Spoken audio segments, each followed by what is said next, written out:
This is the Lone Crater YouTube. We hope this video helps. In this video, I will show you how to make a delicious vegan Caesar dressing. We'll start by gathering our key ingredients. You'll need raw cashews, which create that signature creamy texture.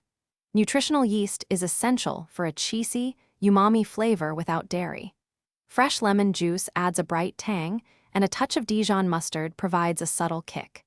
These simple components come together to form a truly amazing dressing that's perfect for any salad.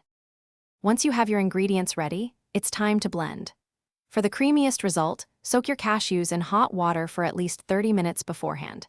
Then, simply combine all the ingredients in a high-speed blender.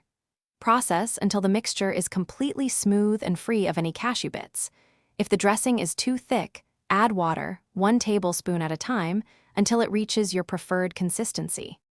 Now for the fun part, tasting and adjusting. Give your dressing a try and feel free to add more salt, pepper, or lemon juice to suit your palate. A little extra tang can really make it pop. Once perfected, transfer your vegan Caesar dressing to an airtight container. It will keep beautifully in the refrigerator for up to 5 days, ready for your next meal. This homemade vegan Caesar dressing is incredibly versatile. Of course, it's perfect drizzled generously over crisp romaine lettuce for a classic Caesar salad. But don't stop there. Try it as a flavorful dip for your favorite raw vegetables or crackers. It also makes a fantastic addition to roasted vegetables, sandwiches, or wraps, adding a creamy, tangy boost to any dish. Thanks for watching. Consider subscribing if we helped you.